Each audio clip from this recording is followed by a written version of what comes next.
बिस्मिल्लाहिर्रहमानिर्रहीम। अस्सलाम वालेकुम students, welcome back on my YouTube channel doctor informative.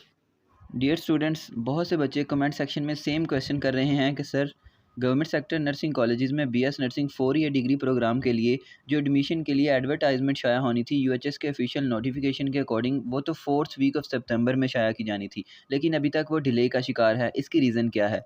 बहुत से बच्चे ये क्वेश्चन कर रहे हैं कि सर एनकैट के हवाले से गाइड कर दें। अगर बीएसएन के लिए एडमिशन ओपन होते हैं तो इसके लिए सीट्स कितनी होंगी, क्लोजिंग मेरिट क्या होगा और हमने अप्लाई कैसे करना है। मैंने सोचा क्यों ना आप सबके क्वेश्चंस को एक वीडियो की फॉर्म में डिस्कस कर दिया जाए, ताकि ना सिर्फ इससे इन लोगों का फ़ायदा हो जिन्होंने ये क्वेश्चन किए हैं, बल्कि ओवरऑल तमाम बच्चों की गाइडेंस हो सके।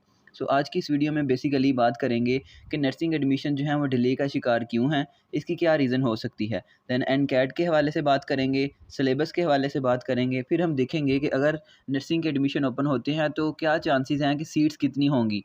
फिर क्लोजिंग मेरिट के बारे में आपको गाइड करूँगा। देन लास्ट में मैं आपको बताऊँगा कि आपने अप्लाई कैसे करना है।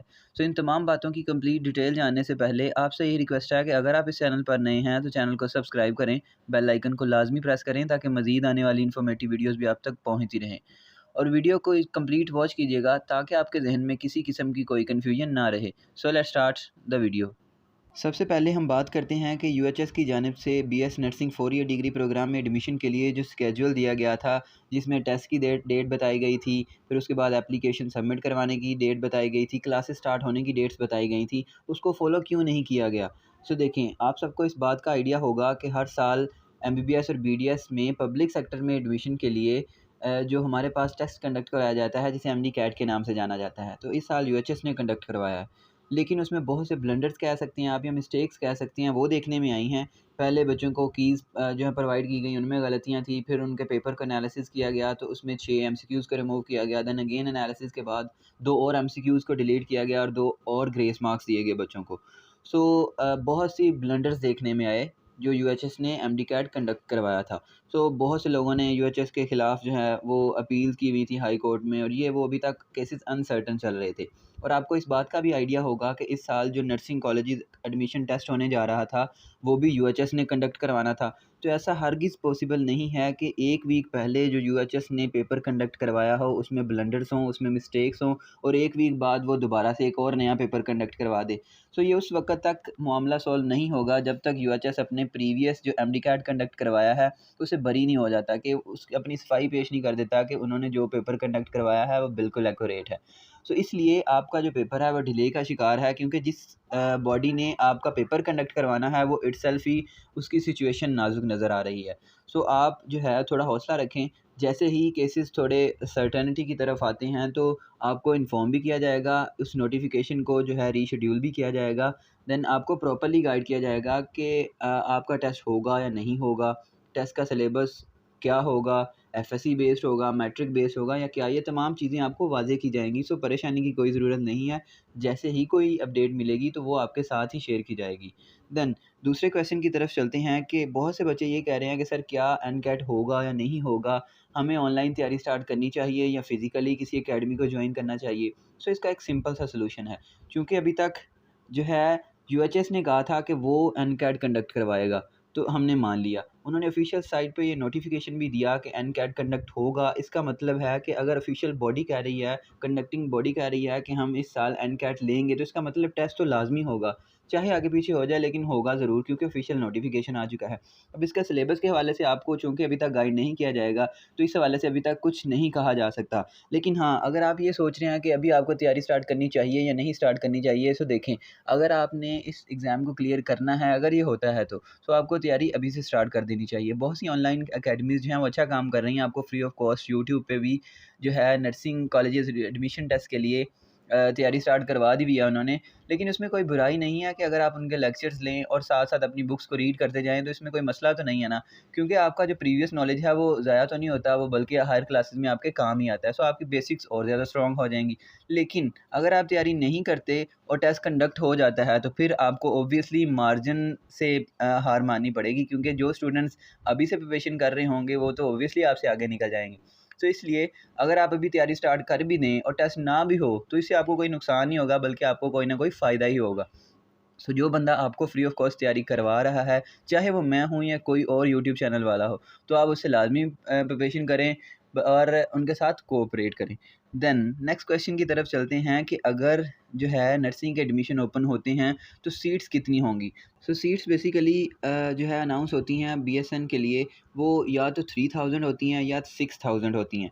अगर 3000 सीट्स अनाउंस की जाएँ गवर्नमेंट बीएसएन के लिए, तो उसमें 2900 सीट्स जो हैं वो फ़ीमेल कैंडिडेट्स के लिए होती हैं और सिर्फ 100 जो सीट्स हैं वो मेल स्टूडेंट्स के लिए होती हैं गवर्नमेंट टीचिंग हॉस्पिटल शाहदरा में। और अगर 6000 सीट्स अनाउंस की जाएँ तो उसमें 5800 सीट्स जो हैं वो फ़ीमेल के लिए होती हैं, जबकि 200 सीट्स जो हैं वो मेल स्टूडेंट्स के लिए होती हैं, जो कि गवर्नमेंट टीचिंग हॉस्पिटल शाहदरा में वक्फ़ होती हैं। दैन अगर हम बात करें कि सबसे ज़्यादा पूछा जाने वाला सवाल कि सर कितने मार्क्स हों तो हमें अप्लाई करना चाहिए और कितने मार्क्स हों तो बीएसएन में गवर्नमेंट लेवल पे एज अ मेल कैंडिडेट या एज अ फ़ीमेल कैंडिडेट हमारा एडमिशन सिक्योर हो जाएगा। सो पिछले 2 से 3 सालों के एग्रीगेट को मद्देनज़र रखते हुए हमने ये कैलकुलेशन किया है। इसके बारे में मैं आपको पिछली वीडियो में भी गाइड कर चुका हूँ, लेकिन फिर आपकी तसल्ली के लिए बता देता हूँ कि लास्ट ईयर अगर हम मान लें कि बीएसएन का जो क्लोजिंग मेरिट था फॉर फीमेल वो 931 मार्क्स थे। इसके राउंड अबाउट कई 926 कह रहे हैं, कई 927 कह रहे हैं। तो अगर हम 930 पे कैलकुलेट करें out of 1100 marks previous year के अकॉर्डिंग, तो इसके लिए जो परसेंटेज है 931 मार्क्स के साथ वो है 84.636363%। लेकिन इस साल हुआ ये कि जो टोटल एफएससी के मार्क्स हैं वो 1200 हो गए हैं। सो 1200 में से कितने रिक्वायर होंगे आपके एडमिशन सिक्योर होने के लिए। सो 84.666% जो हैं वो 1016 मार्क्स बनते हैं आउट ऑफ 1200। सो ऐसी तमाम फीमेल कैंडिडेट जिनके मार्क्स 1000 प्लस हैं या 950 प्लस हैं, उनको भी इस साल लाजमी अप्लाई कर देना चाहिए। हो सकता है कि 950 प्लस वाले फ़ीमेल कैंडिडेट का एडमिशन सिक्योर हो जाए। और इसी तरह अगर हम बात करें मेल कैंडिडेट के लिए, तो मेल कैंडिडेट के लिए चूँकि सीट्स बहुत कम होती हैं, तो ऑब्वियसली बीएसएन के लिए भी मेरिट बहुत ज़्यादा हाई रहता है, क्योंकि जिन स्टूडेंट का एमबीबीएस या बीडीएस में एडमिशन नहीं होता, वो सबसे ज़्यादा हाई प्रायोरिटी बीएसएन को या फार्मेसी को देते हैं। सो बीएसएन के लिए लास्ट ईयर का अगर हम क्लोजिंग मेरिट देखें तो 1074 था, लेकिन कैलकुलेशन मैं 1070 मार्क्स के साथ कर रहा हूँ।